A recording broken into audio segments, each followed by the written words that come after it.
Good day, everyone. I am Karen Bonadio, Senior Director of Alumni Relations, and I'm delighted to welcome you to today's Alumni Talk Policy webinar, Women in Tech.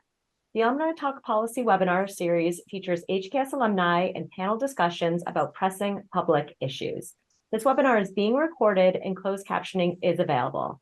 I'm happy to introduce the moderator, Kathy Hutson, MPP 2004, Senior Director of Oracle, who will kick off today's timely and important discussion. Kathy? Thank you, Karen. Hello, everyone, and thank you for joining. We are thrilled to welcome a remarkable group of women today to share their valuable insights and experiences. Our distinguished panelists are accomplished female alumni who have been breaking barriers, making a lasting impact, and navigating their careers in technology, business, and policy in the public, nonprofit, and private sectors. They embody the resilience, the innovation, and the determination required to overcome the obstacles women face throughout their careers. I'm so excited for our panelists to share their journeys and challenges and insights with us. I think their stories are a source of inspiration, and I encourage you all to actively engage with our panelists, ask questions, and learn from their journeys. Our panelists today are Fei, MPP 2012. She is an Executive Vice President and Chief Strategy Officer at LexisNexis. With her is Joyce Hayes. She's a mid-career 2005. She is the Vice President of Technology Strategy at L3 Harris Technologies. And Sarah Spencer, MPP 2006. She is the Director and Founder of Dovetail and is a regular commentator on the politics of technology, AI, and technology for good. And lastly, Janelle Prevost. She is a Managing Director and Global Head of Investor Solutions at BNY Mellon. Thank you all for joining us. So let's start the discussion with our first question, and I'll start with Fei. Fei, what has been your path to what you do today, and what was the key to making the transition to where you are today from HKS? Yeah, great question, Kathy. So after I graduated from HKS in 2012, I joined the management consulting firm, McKinsey. So from there, I was very interested in technology, so I did a variety of technology-related projects and studies, including core strategy work, operational efficiencies, sales and marketing, go-to-market, etc. And I was lucky enough to have a senior partner who had left McKinsey to join Google, who gave me a call one day when she was at Google, also a woman mentor, and said, "Hey, Fei, I've got this really cool role that I've just opened up. I think you would be a great fit for it. Do you want to join me here?" And so that was when I made the transition to join Google, and I was in the core revenue business, which is the advertising business. I was focusing on go-to-market and product marketing for our ads products.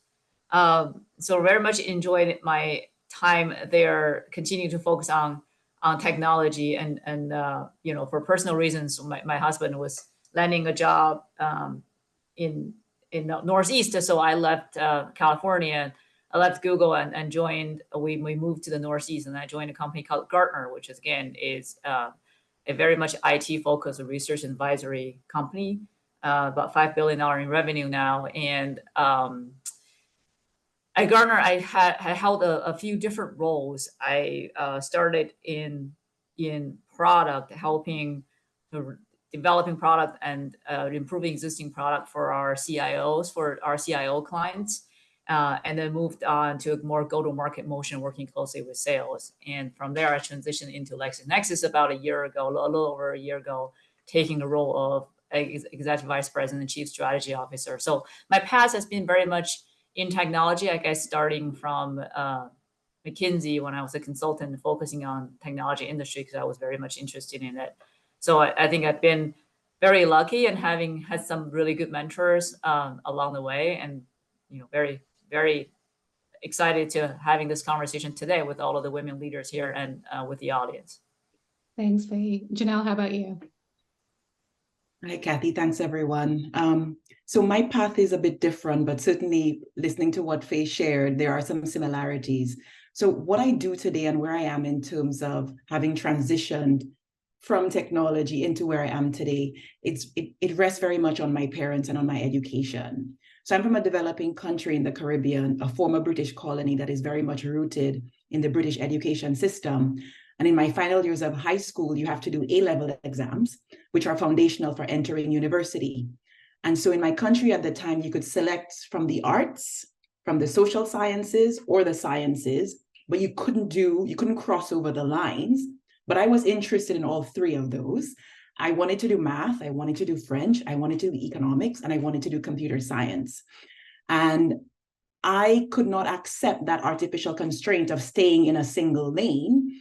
And so I was lucky enough to have parents who went to bat for me, and they had tough conversations with the high school principal, and class schedules got rearranged to accommodate me. And that sort of opened the doors, if you will, for others behind me who had interests as well, even at a high school age, in technology, as well as the arts and social sciences. So from there, I went to MIT. I double majored in math and computer science. I chose MIT because of the focus in technology. And at the time I was there, it was the era of the dot-com boom. And so my summer internships were with the Lab for Computer Science and at startups founded by classmates. And then when I graduated, I joined Oracle as an applications engineer. So Kathy, I was there way, way earlier than you, and it was a very different company at the time. And I remember the moment at Oracle when I realized that I loved technology, but I didn't want to write code anymore. I was in a code review meeting with my manager, and a few teammates and I were literally having a debate about whether the curly brace after an if statement should be on the same line as the if, or if it should be on the line below the if. And so that was a pivotal moment for me, because I realized that I love technology. I wanted to leverage technology for the advancement of economies and experiences, but I didn't necessarily want to create it. And so from there, I made the decision to expand on my technology base from MIT. This led me to the Kennedy School. I did my MPA. I focused on science and technology there.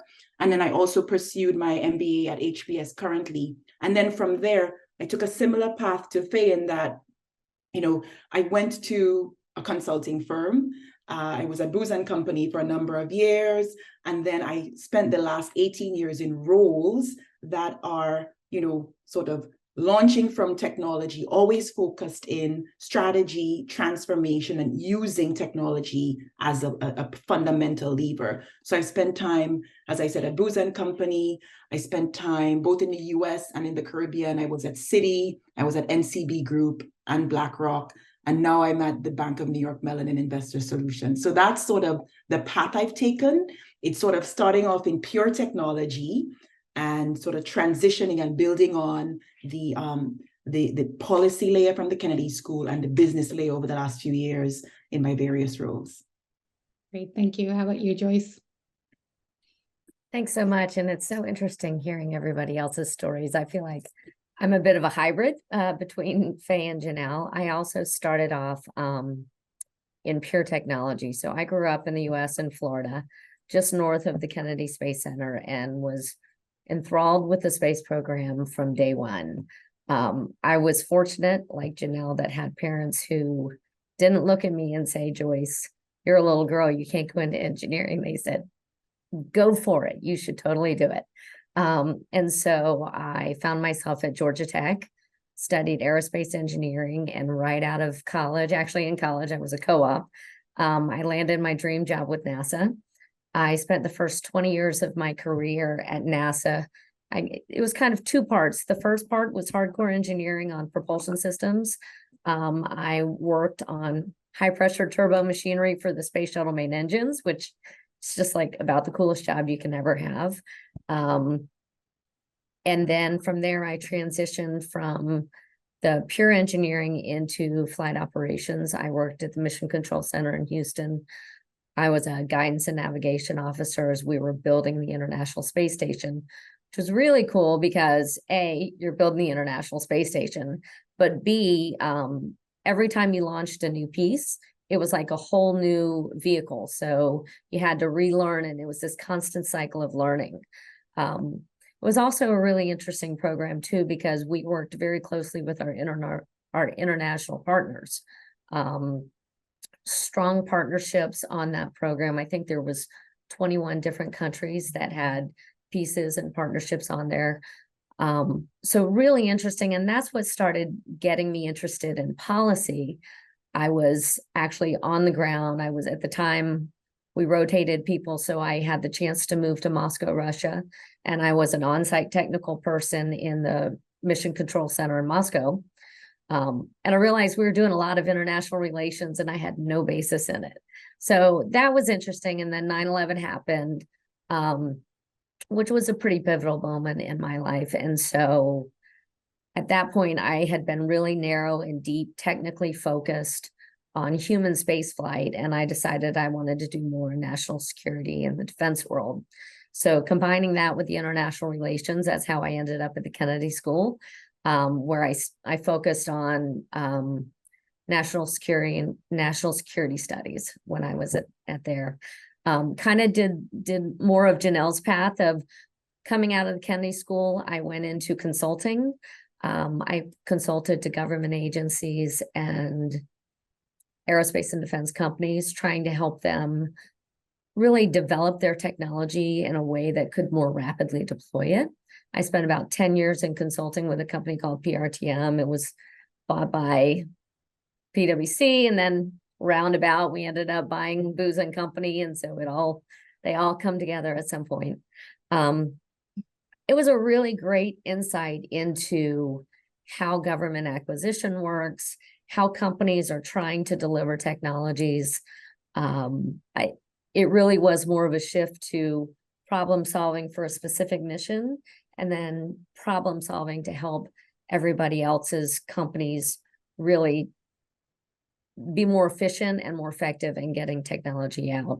From there, I actually, Elter Harris was one of my clients, and just from a work-life balance, it made a little more sense. So I moved into this role that I'm in now, where I manage our research and development portfolio. We spend around $700 million a year doing research and technology or research and development to try to field more rapid technologies and ingest commercial technology into the defense world.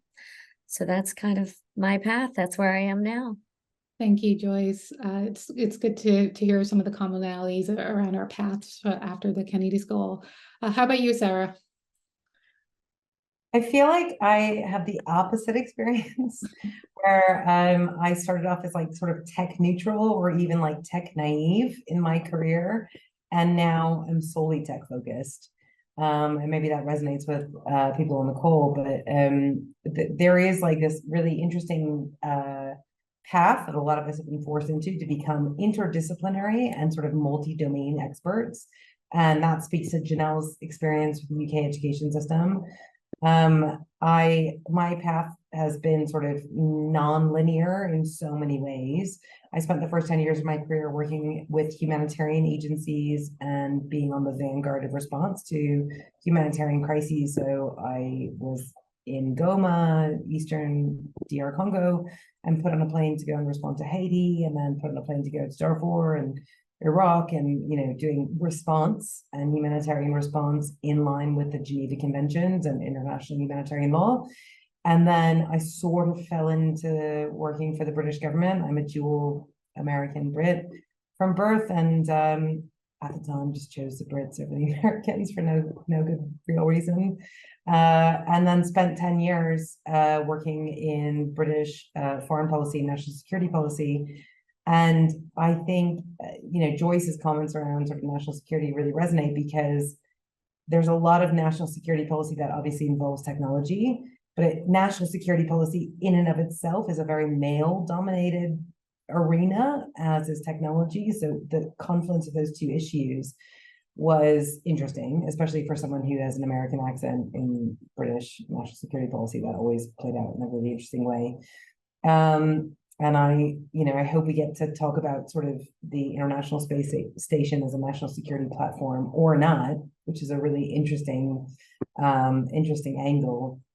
But then I was sort of serendipitous to have sort of sabbatical thrust upon me, because I have a partner who's also in the diplomatic service. And as it happens when you're sort of coordinating careers, mine was the one that didn't really work out in terms of being in a very small posting, not a huge amount of opportunities. This is pre-COVID for remote working and at my level and my track.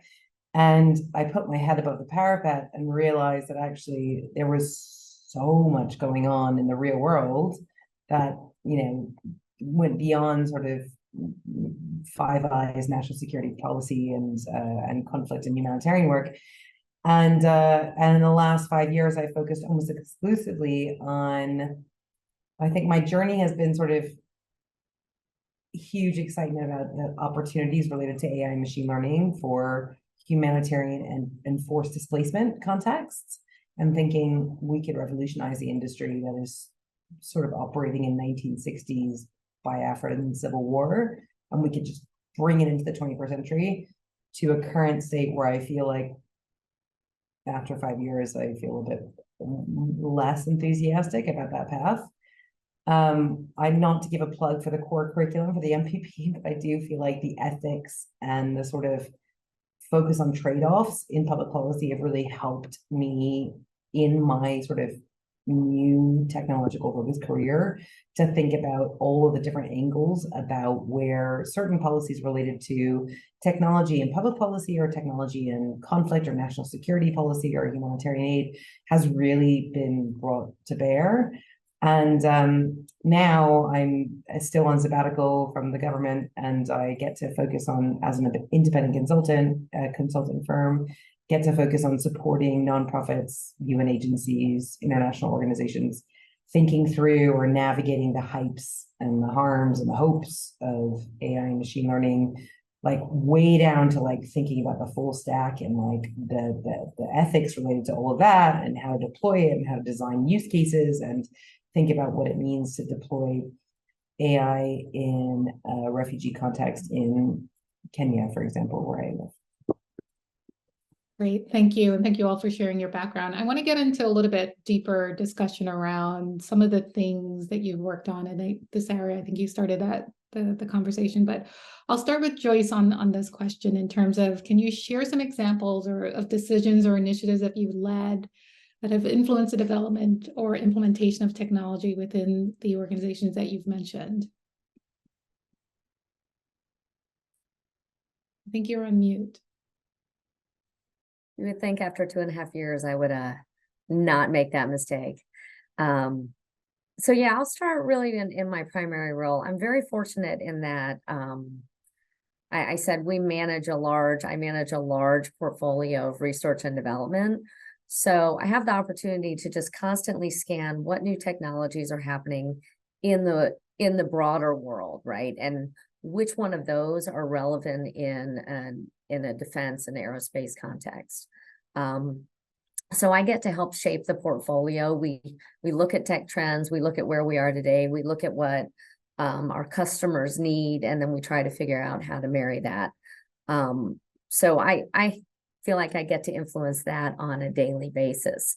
Kind of playing off something Sarah said, though, there is a lot of hype on a lot of technologies, AI being the big one right now, and kind of the chat GPT and the use of the large language models. And that's been a really interesting journey because the problem sets are very different in a defense construct as they are in a commercial construct. So let's go back, like, say, 3 or 4 years, and we were partnering with a big tech firm, or we were having conversations with one of the big tech firms out on the West Coast, and doing machine learning and image recognition. And they said, okay, well, what's your $100 million problem? And we'll come help you figure out how to solve this.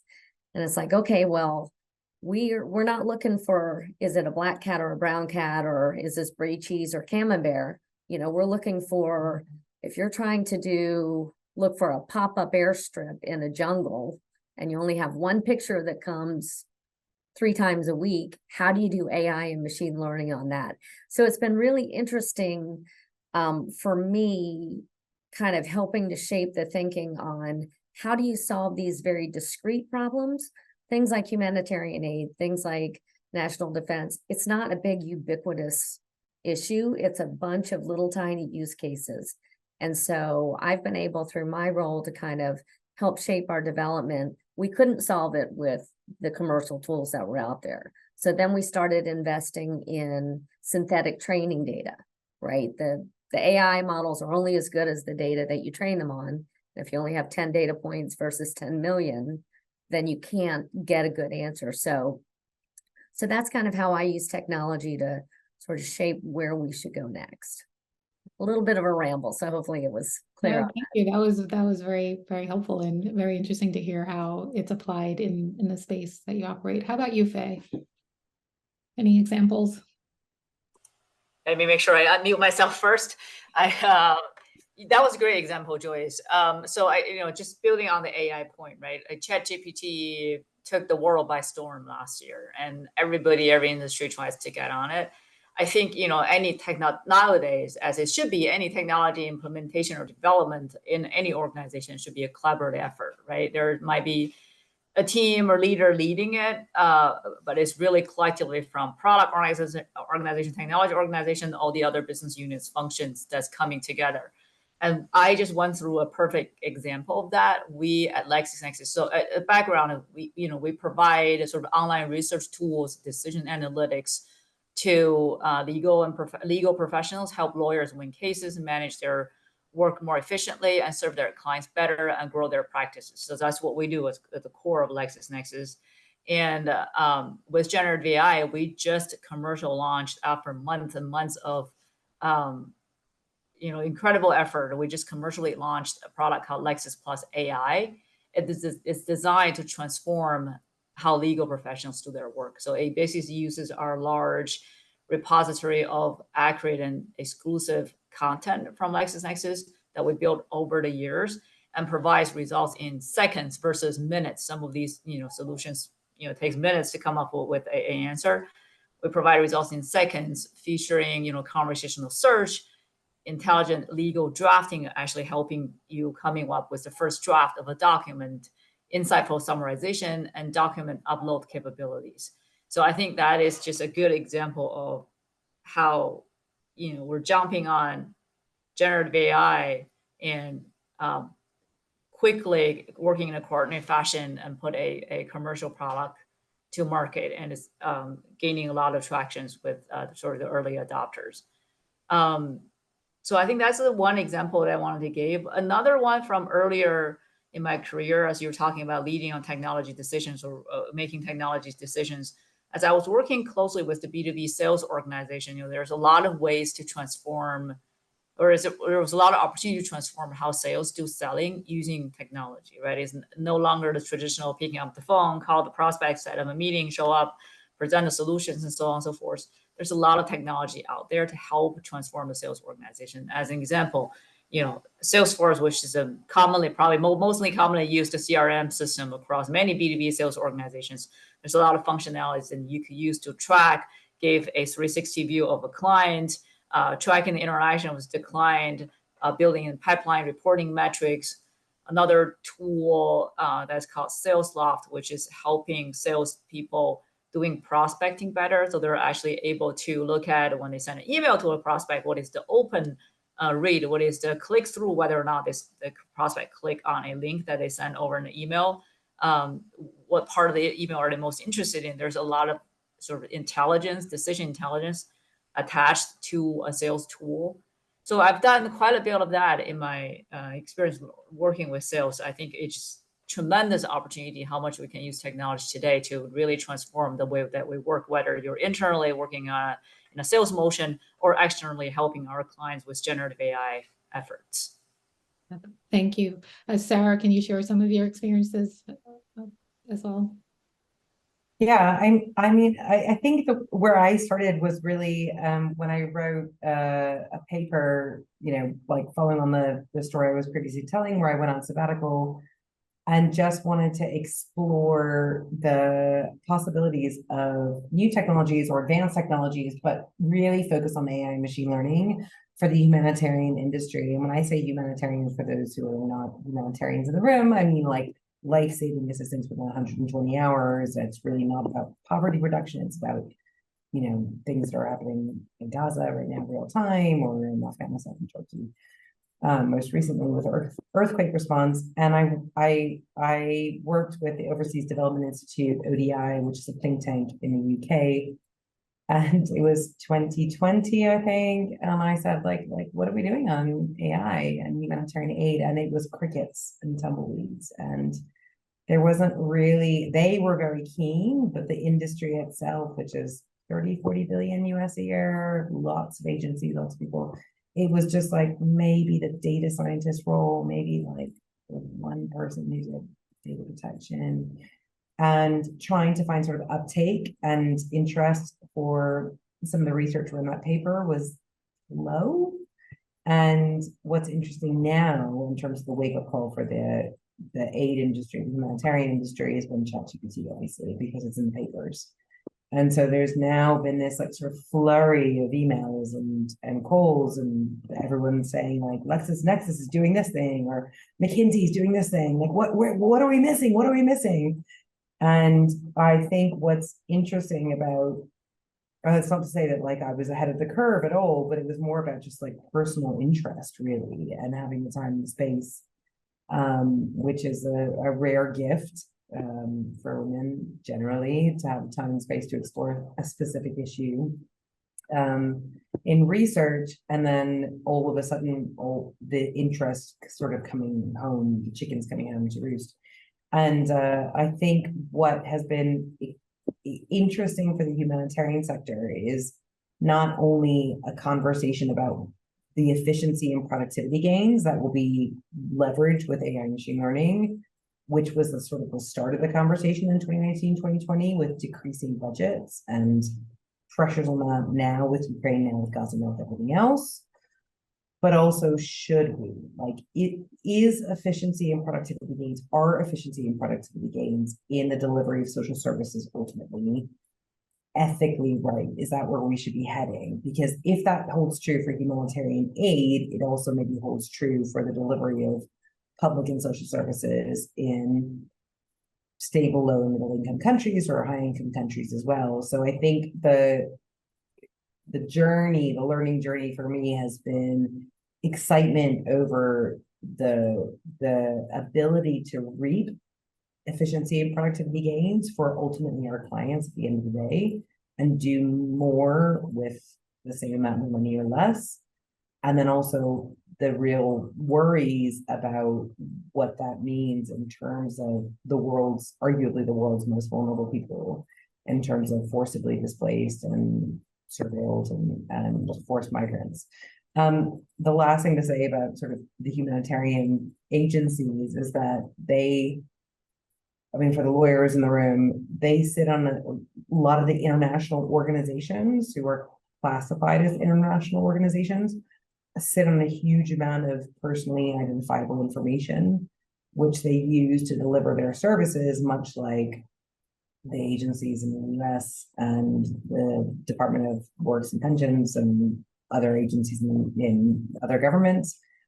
And they're not subject to the same kinds of regulations because there's a special clause for them. So there is a really weird space for wiggle room for international humanitarian organizations or international public organizations in this space. And I'm thinking UN agencies and the 37 million people or 40 million people they hold sort of sensitive information on, and how they use that to both power AI and machine learning for really greater efficiency and productivity gains, but equally how they, who owns that data and where the power lies and where the agency lies for those people contributing that data to receive aid in public service. Right, thank you. It's interesting to hear how the increased use of or focus in technology, particularly around AI and data, begins to lend itself to some of the speak that we have in corporate America around efficiency gains and, you know, KPIs and things like that.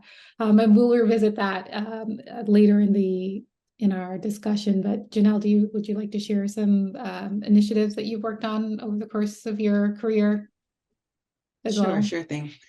So I mentioned earlier that in my career, since leaving the Kennedy School and HBS, I've worked in management consulting and within financial services firms, advising, developing or implementing strategy and transformation efforts with digital and technology as a core foundational pillar.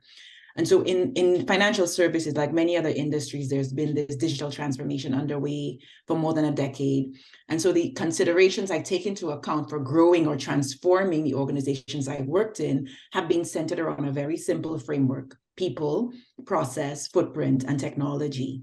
And I've seen technology become more and more of a horizontal in that framework, cutting broadly across the people, process, and footprint vectors, rather than being a parallel or standalone vector. But the example I actually wanted to share was from earlier in my career, from my days as a student at the Kennedy School. So I spent the summer between my first and second years at the Kennedy School as an intern with the UN, UNDP to be specific. And the initiative I worked on was the creation and launch of internet community centers. This was back in my home country. And it was focused on launching these internet community centers in rural areas which had little to no access to the internet. And so my role was to conduct a survey. So I went door to door in the various communities, but it was really around how we use the results to help in the design of the centers and in coming up with what technology should or should not be made available, whether it was desktops or laptops or printers. Like, that was the power, I think, of the initiative, because we left there with an understanding of, or the work I did led to an understanding of what technology should we be providing. We left also with an understanding of how access to the internet or how access to information would be helpful to members of that community who were largely farmers and fishermen. And so the people side of things, what did they need? What skills and learnings did they need to sort of ramp up in? That was the people side of things. And we also had an understanding from the survey of what they were doing today, where they needed information, and what processes they were using on a day-to-day basis to get for their basic communication or for learning about their trades. And so that was the process side of things.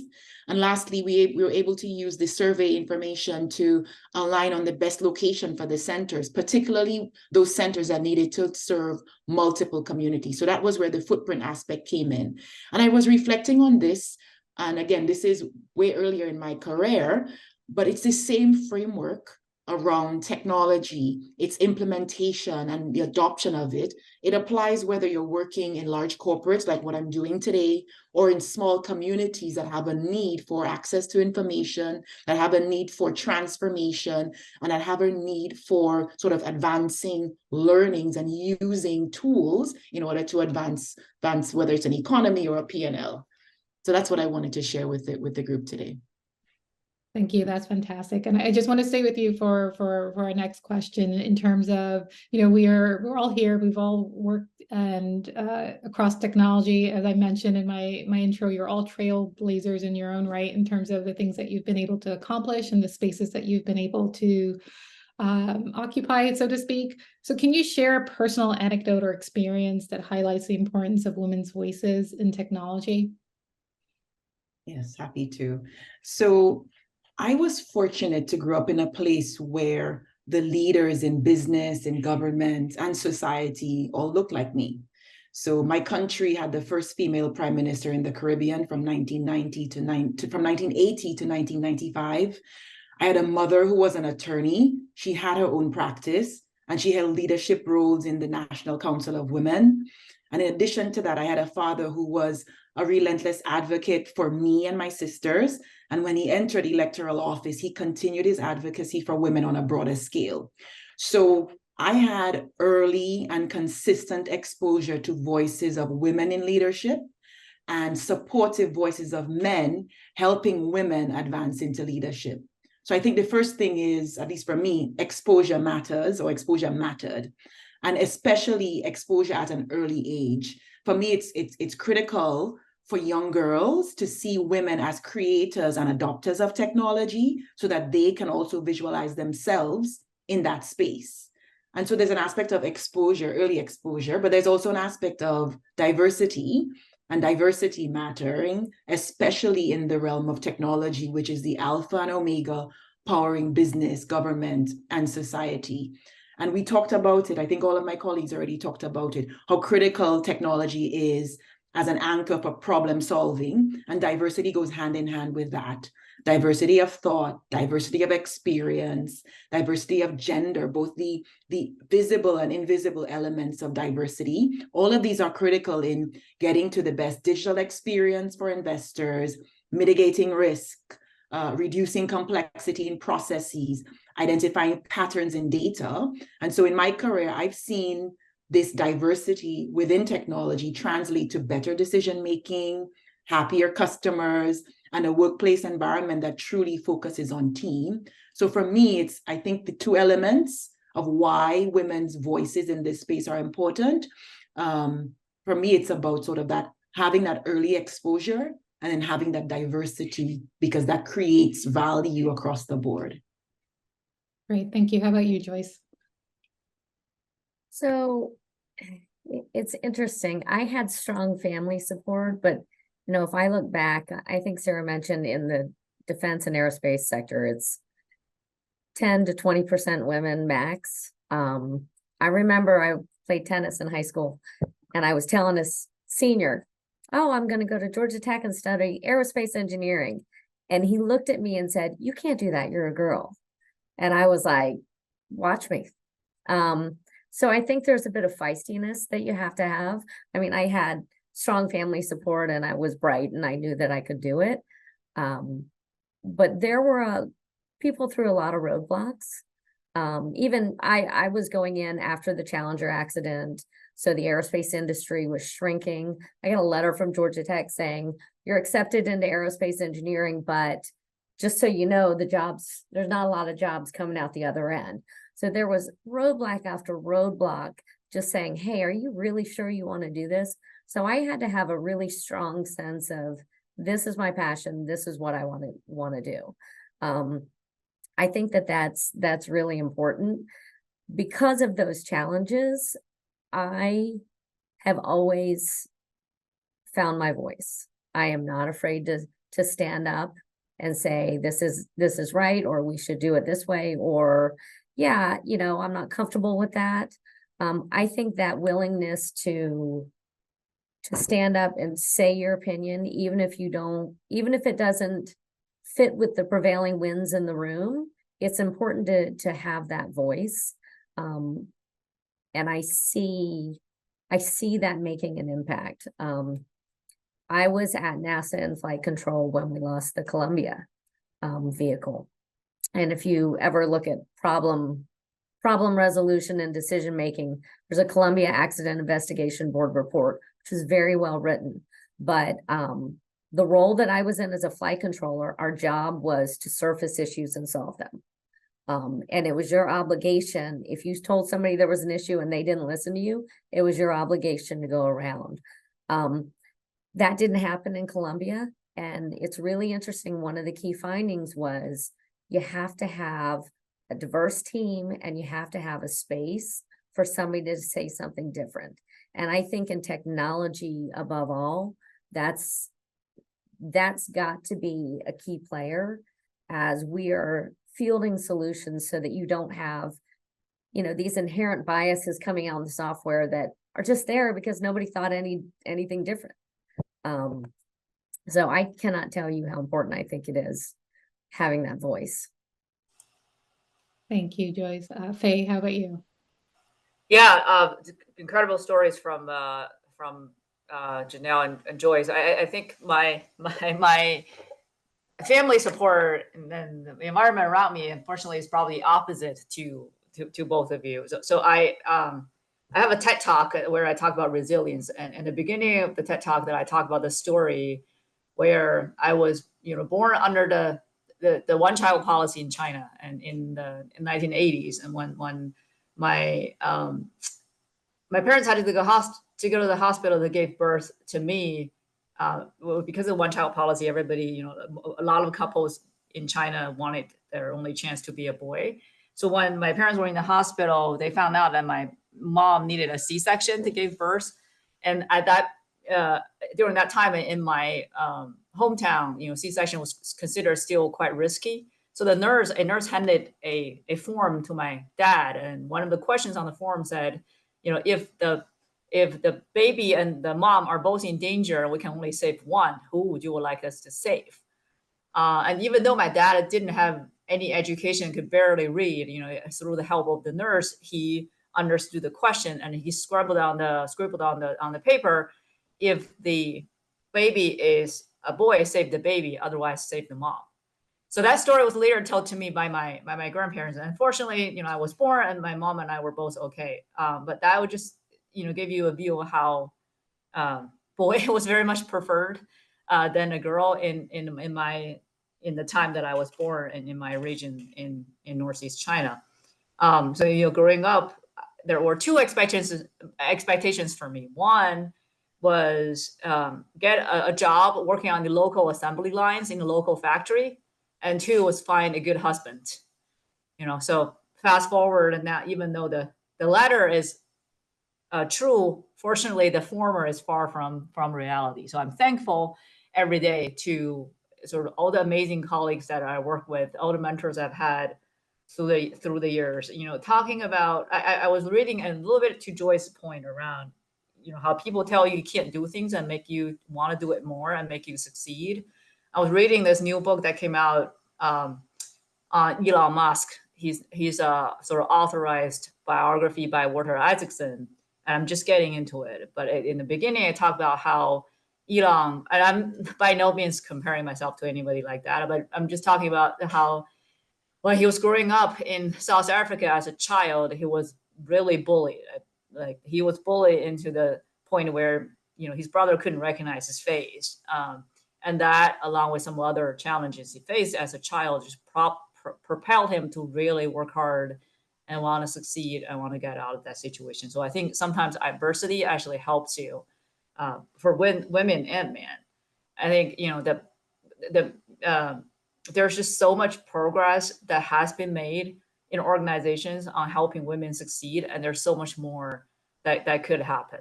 I remember when I first joined McKinsey, there was this retreat that you bring your partner, you plus one, and sort of they wine you and dine you in a nice hotel for a couple of days or a weekend, a couple of days. And I was remembering the consultants being in the ballroom for a whole morning talking about, business trend, firm values, and so on and so forth. And the spouses, so the plus ones, had their own activities. And so by lunchtime, I was chatting with my husband. I was like, "Oh, so how was your morning?" My husband said, "How was your morning?" I said, "It was great. How was yours?" And he said, "Well, I just was in my hotel room watching TV all day." Like, what? I thought they had activities for you. Well, he said, "Well, the activities were either a spa or a facial. I wasn't really interested in any of that." So it turns out because of the overwhelming number of men as consultants, most of the partners were women, and so they didn't really think about having something different than a spa or a facial. Now, that was many years ago. The activities look very, very different now, and I, love my experience at McKinsey to death. But I was just one instance of how sort of unconscious bias, how we should really think about an inclusive, from working to sort of these fun activities, retreats, how inclusive we could all be. McKinsey just came out of published the Women in the Workplace Study 2023 just this month, early October. And it talks about how women is now consist of 28% of C-suites, which is still low, but significant progress compared to many years ago. And out of that, only 6% of women, only 6% were women of color in the C-suites. 28% women total, 6% are women of color. So just tremendous progress that's been made, but a lot more opportunities for us to all, to do better. Things like formulating official mentorship programs for women. Really track the diversity metrics across all levels, from junior level to manager level to senior leadership level.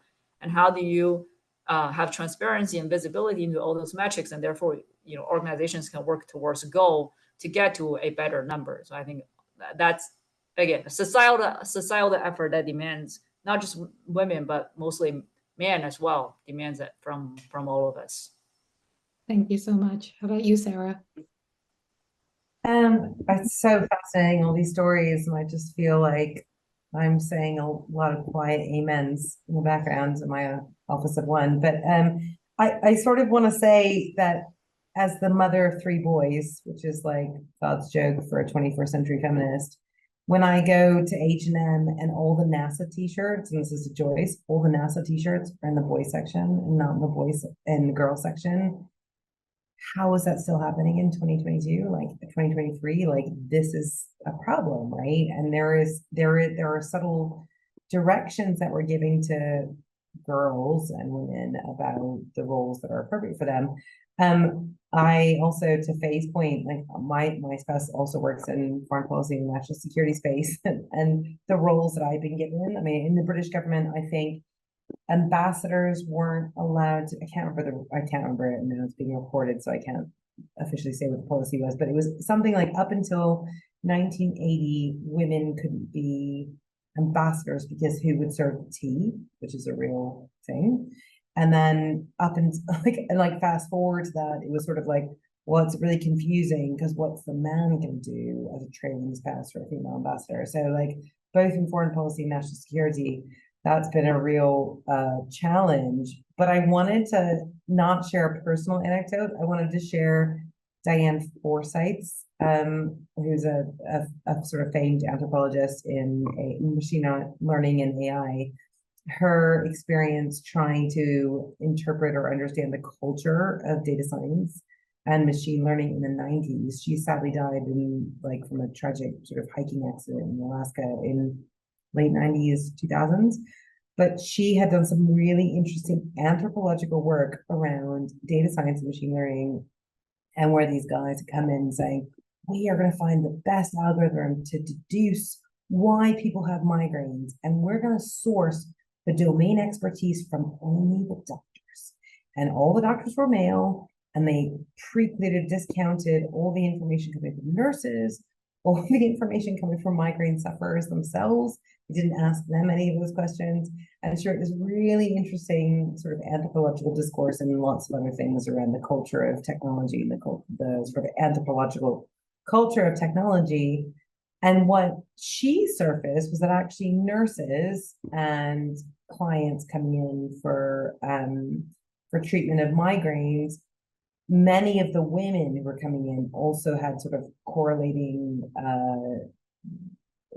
correlations with intimate partner violence and gender-based violence, which was not being surfaced in the research because domain expertise rested with the doctor, like the top of the pyramid in these machine learning engineers' design. So they only went to the doctors. And at that point in the 90s, it was really only men looking to.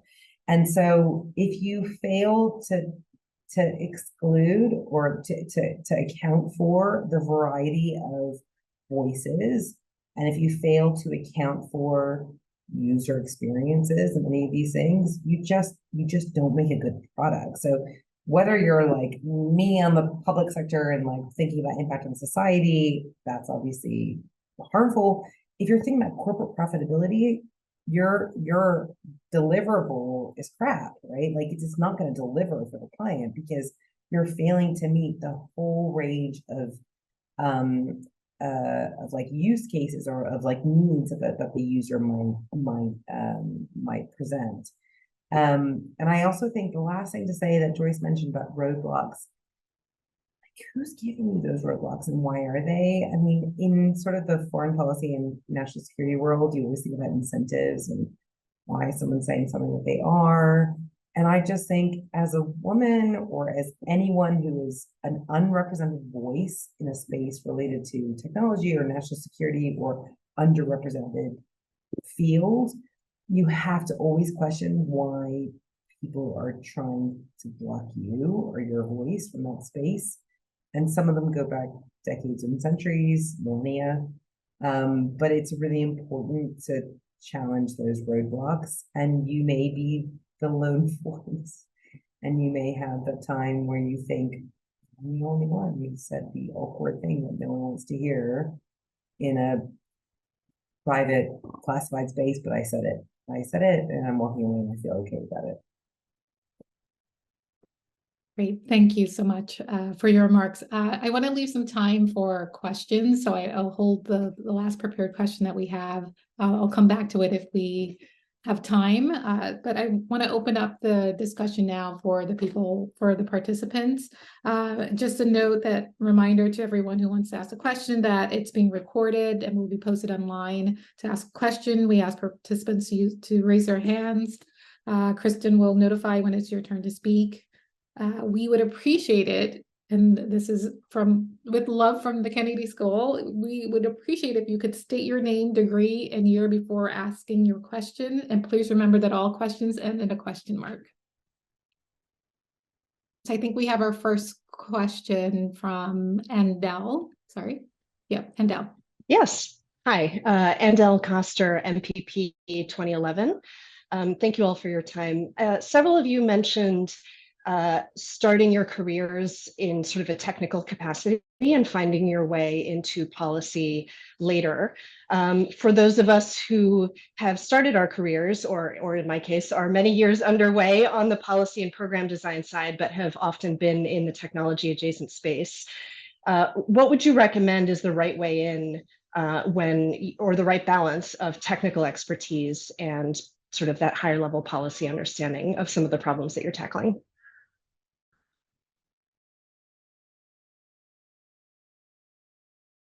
Anyone who wants to take it? I mean, I'll start and maybe somebody could add on. I think in the technology space, you'll find that engineers and technologists tend to be quirky and very detail oriented and focused on knowing what they know. And so one of the strategies that I've used is, and I did not take Ron Heifetz's class, but he uses this. I would zoom in and understand the technology at a way to talk level, right? Like I'm not getting into the bits and bytes, but I can understand the application of the technology and then zoom out and set it in context. And I find, because I deal with a lot of really detailed technologists, if I can go in and empathize with them and say, yeah, I understand that that's a really hard problem and you guys are solving it this way, but now let's talk about how it has to work, what price point you have to hit, how it needs to be available. I think that zooming in and zooming out is a strategy that's been effective for me. I think, Joyce, I would absolutely echo what you mentioned there around, I think part of the power, if you will, of having that training from the Kennedy School is the ability you get, or the training you get that forces you to analyze across different dimensions, business, government, society, right? I think the other point I would add, Andel, for you is if you're looking to make a transition, I think use your network. That's probably like have conversations, one-on-ones like this with people within the Kennedy School community who are doing the kinds of things or who are in the kinds of roles that you'd be interested in. I know we always talk about it, at least as students, way back when, we would always talk about the power of the network. It is true. And so leverage the privilege you have being part of the Harvard community, get those conversations going, leverage LinkedIn and make your way and have those sort of safe conversations with whether it's people like us or others within this space. That's really, I think, probably one of the most powerful tools you could leverage that's within your reach.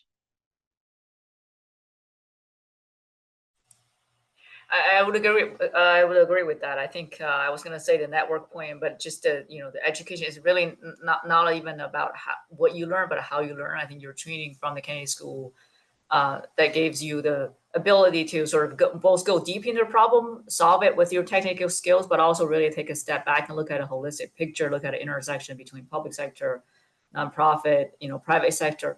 All of the skills just go with you. And it comes in handy as you really any area you're trying to get into. So I think about that and utilize that. And again, to echo what Janelle was saying, and talk to the more people that you talk to on your specific question on what you're trying to do, the more ideas you get and the more focused you will be. So I think, the point around talking to your network, reaching out to people you know, and reaching out to people that you don't know. The more people that you talk to, the more just ideas that you get that will help. I'm going to say quick 60 seconds on the non-tech person who's leaning into the tech world is that I find that the real hardcore techies really don't value non-tech experience, and it's very difficult. And this is where Diana Forsyth's bit on domain expertise, sorry, I have a bit of COVID, sorry. And I would say that the same thing that applies with trying to understand, like to Joyce's point about understanding how a car works, but not the inner functionings of an engine are really important. So you can like zoom in and zoom out, but also push back on that, right? There's a lot of people who now economically value machine learning expertise and data scientists and AI engineers because that's where the money is. And so therefore anyone who's not a technical expert doesn't necessarily have voice. And I say this from friends who are at OpenAI right now, who are saying like we're at the bottom of the totem pole, not necessarily because we're not, our views aren't valued, but because their views are. So it's not that you're being discounted, it's that their views are so much more valuable. So push on them. Because actually, to be fair, regulation and public policy around new technologies is so needed. And so all of us need to upskill who are the non-technologists in the room to help our governments or think tanks or other people sort of get to the place where they need to be. So push for it. Thank you so much. And thank you, Andel, for your question. So we have about 3 minutes left, and I want to give the panelists an opportunity for some final thoughts before we end the webinar. So I'll ask the question, and anyone can feel free to chime in terms of our last prepared question was around how do we ensure that innovation and technological advancements are balanced with ethical considerations, especially when our decisions have an impact on the public and the society as a whole. So we'll leave those as leave your thoughts as on that question as our closing statements, so to speak. Sarah, if you want to start, or Joyce, or Faye, or Janelle. I can jump in really quickly and say that I think in that question, the difference between innovation and ethics is a missing piece related to regulation. And in the design of corporations and their teams, we need to figure out where ethics happens, especially for AI. And sometimes it's part with corporate and legal affairs. Sometimes it's part with product development, very rarely, but sometimes it is. And none of these corporations, as far as I can tell, have figured out where ethics actually sits in the design process and development process, but also whose ethics, right? I live in Kenya, I live in Nairobi, whose ethics? Who are we consulting for what our ethical principles are and how we sort of like roll out general principles related to ethics and ethical development of product? And I think all of that sort of shapes both regulation and innovation. And there is a wider geopolitical contest that's happening right now. And particularly in the US, there is a who's the tail and who's the dog and who's wagging whom with regards to technology leaders and the US government and intelligence community, you know, and how they're using those narratives to reduce regulation. So I echo the point on regulation. I also think especially with AI, it's so new and it's evolving so much, so quickly. I think regulation also needs to evolve over time, which regulation is usually not evolving very quickly. And it's, you know, so the government and business leaders really need to establish clear guidelines and make their policy regulation evolve with technology over time. Also establish really clear oversight and educate all the various parties involved. I think education is key here. You know, bring awareness to the possibilities, to what's going on, what could happen. Data privacy, I think, is another key point. You know, how do we protect data? Again, going back to AI, how do we make sure the data that's being used to train these large language models are, you know, regulated and following certain guidelines and rules? I think all of those are sort of getting into new territory. I mean, the problems itself is a new territory. All of these things that we talk about are not new territories, and we know how to work together in general. We just have to, you know, do it even better. So I'll jump in.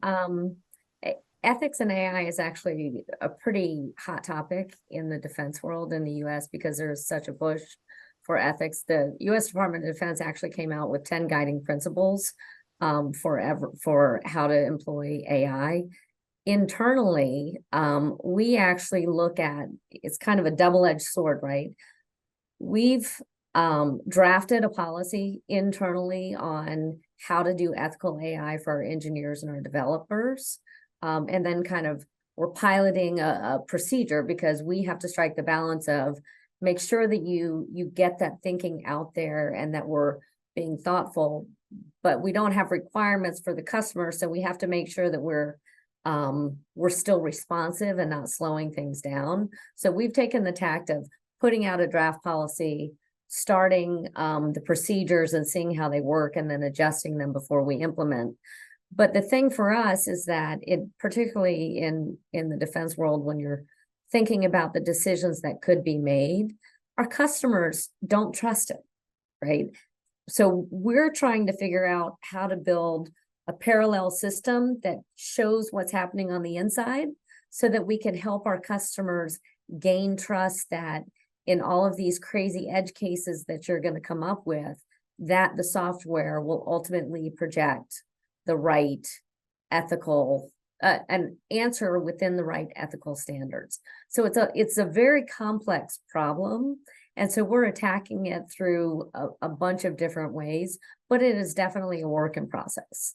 But I will say from my view, our U.S. defense customers are very, very concerned about it and, trying to put the right things in place. It's a big, giant machine. It's slow. It's not all happening in the right place, but we're marching towards that. Thank you. Thank you so much for all of your insights and for sharing your experiences. I know I definitely walk away from this webinar being even more inspired than I have been before. So thank you again. And I'm going to turn it over to Karen to wrap up. I think we can have another hour talking about these topics. But again, thank you so much. Yes, I just want to echo Kathy. Thank you to all the panelists for a dynamic discussion and for all the alumni who joined today. We hope you enjoyed the discussion. Our next ATP will take place on November 30th and will focus on climate change. For the most up-to-date school news and events, please visit the HKS alumni website. We look forward to keeping you engaged in the future months. Enjoy the rest of the day. Thanks again.